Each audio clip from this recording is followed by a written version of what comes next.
Programme ఆధ్వర్యంలో ఈరోజు కాదరాబాద్ గ్రామంలో మెగా ఆర్థో మెడికల్ హెల్త్ క్యాంపును విజయవంతంగా నిర్వహించారు. ఈ కార్యక్రమంలో ప్రముఖ ఆర్థోపెడిక్ డాక్టర్ రమేష్ పాల్గొని గ్రామ ప్రజలకు మెడికల్ కౌన్సిలింగ్ మరియు చికిత్స సేవలు అందించారు. డాక్టర్ రమేష్ మాట్లాడుతూ గ్రామాల్లో ఎక్కువగా ప్రజల కీళ్ళ నొప్పులు, జాయింట్ పెయిన్స్ వంటి సమస్యలతో బాధపడుతున్నారు.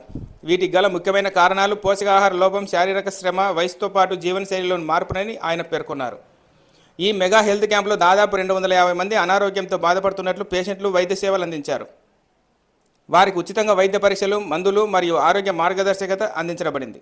ఈ సందర్భంగా nature project director S Vikas మాట్లాడుతూ నేచర్ సంజీవిని ప్రాజెక్టు ద్వారా 3 మండలాల్లో 20 గ్రామాల్లో ఉచిత ప్రాథమిక ఆరోగ్య సేవలు అందించబడుతున్నాయని, ఈ సేవలను గ్రామస్తులు సమర్థవంతంగా వినియోగించుకోవాలని పిలుపునిచ్చారు.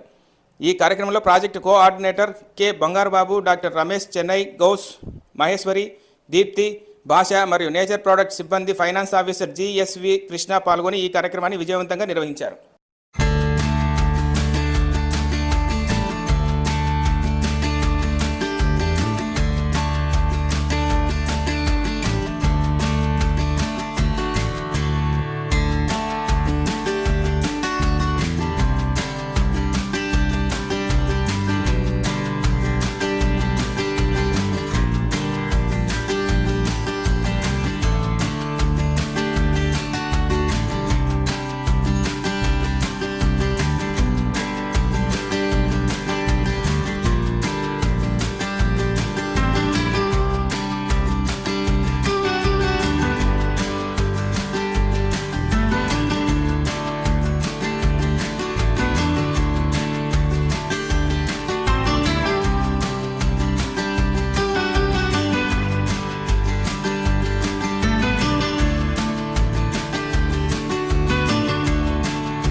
సాంబయ్య గారి వీధికి చెందిన 19